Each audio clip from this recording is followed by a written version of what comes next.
پڑھانے والے کو پتہ ہو کہ جو میں کرنے لگا ہوں نا نکاح، یہ لڑکی ابھی عدت میں ہے اور دلہا کو پتہ نہیں ہے، یہ سخت گناہ گار ہے، فاسق و فاجر ہے، اس کے پیچھے نماز بھی نہیں پڑھنی چاہیے کیونکہ احکامات کا مذاق اڑاتا ہے۔ اور اگر یہ بھی دلہا کی طرح خدا کے حکم کو کوئی سمجھتا ہی نہیں ہے کہ ٹھیک ہے جی ہوا کرے جو بھی ہے، میں نے بس نکاح پڑھانا ہے، اپنی شہرت پیسہ لینا ہے، مرتد ہو جائے گا، ارتداد لازم آئے گا، اس کا پچھلی پوری زندگی کی نیکیاں برباد کر بیٹھے گا۔ اتنے بڑے سودے کون کرتا ہے؟ ناظرین، آپ نے مفتی سعید کے بقول سنا کہ اگر نکاح پڑھانے والے کو یہ پتا ہو کہ اس عورت کی عدت پوری نہیں ہوئی اور وہ نکاح پڑھا دے تو وہ مرتد ہو جاتا ہے، اس کے تمام اعمال ضائع ہو جاتے ہیں اور اس کے پیچھے نماز نہیں ہوتی۔ اب یہ کیسے پتا چلے گا کہ عورت کی عدت پوری ہوئی یا نہیں؟ اس بارے میں خود مفتی سعید کیا کہتے ہیں، پہلے وہ ویڈیو دیکھتے ہیں۔ فقہا نے لکھا ہے کہ بہت سے اقوال ایسے ہیں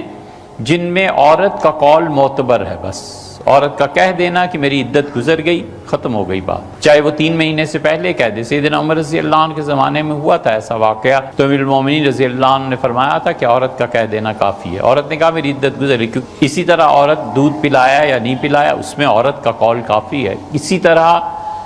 بچے کی زندگی کے بارے میں ماں کا قول کافی ہے، وہ کہے سانس لیا تھا اس نے، بس وراثت کے احکامات بدل جائیں گے، وہ کہ یہ ذرا سا رویا تھا، وراثت کے احکامات وغیرہ وغیرہ سب چیزوں پہ اثر پڑتا ہے، تو اس لیے عدت میں عورت کا قول بھی کافی ہو جاتا ہے۔ ناظرین، جیسا کہ آپ نے سنا کہ مفتی سعید خود کہہ رہے ہیں کہ حضرت عمر رضی اللہ تعالیٰ عنہ کے دور میں بھی بالکل ایسا ہی ایک واقعہ ہوا تھا۔ ایک عورت نے کہا کہ میری عدت پوری ہو چکی ہے، تو حضرت عمر رضی اللہ تعالیٰ نے ان کی گواہی کو مان لیا۔ ناظرین، تمام ائمہ کرام کے مطابق اس بارے میں صرف عورت کی ہی گواہی کافی ہوتی ہے۔ اگر عورت کہہ دے کہ میری عدت پوری ہو چکی ہے تو پھر اس پر سوال کرنے کا کسی کو بھی کوئی اختیار نہیں۔ اب بشریٰ بی بی نے خود بارہا کہا تھا کہ میری عدت پوری ہو چکی ہے، تو مفتی سعید نے ان کا نکاح پڑھا دیا۔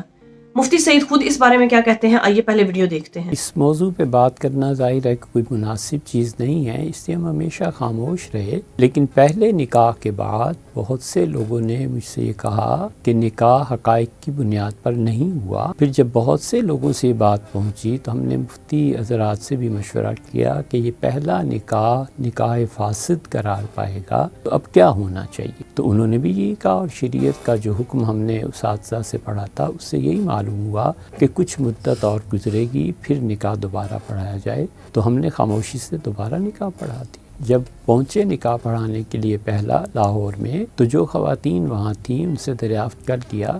کہ انہیں طلاق ہو گئی ہے اور باقی چیزیں پوری ہیں، تاکہ حالانکہ پوچھتے نہیں ہیں، 20 نکاح ملک میں ہزاروں روز ہوتے ہیں،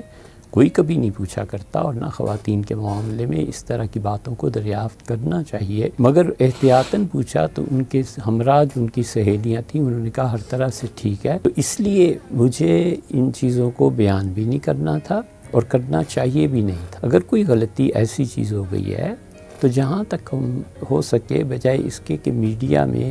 کسی چیز کو تماشا بنا دیا جائے، کیوں نہ ہم خاموشی سے اصلاح کر لیں۔ گورنمنٹ کے لیے اس بات کا نوٹس لیتا ہوں اور سختی سے تردید صرف نہیں کرتا، مجھے اس بات کا بڑا دکھ ہوا ہے۔ میں یہ بات بڑا کلیئر کرنا چاہتا ہوں آپ لوگوں کو کہ میری سابقہ اہلیہ بشریٰ بی بی، میں صرف بڑے کلیئرلی اور اللہ تعالیٰ کو حاضر ناظر جان کے کہتا ہوں کہ دنیا کی اس سے پاک بی بی میں نے نہیں دیکھی، دنیا کی پاک ترین بی بی ہے، اور ایسی خاتون کے بارے میں اس طرح کی باتیں، اور پھر عمران خان کا جو ہمارے اس اسپرچل گھر کا ایک بشرت خانہ سمجھتا ہے، ان کے بارے میں ایسی باتیں سن کے مجھے نہایت دکھ ہو رہا ہے، کیونکہ اس جیسا بھلا آدمی میں نے نہیں دیکھا۔ اللہ تعالیٰ کی ذات اسے صحت تندرستی سلامتی دے اور عزتیں دے،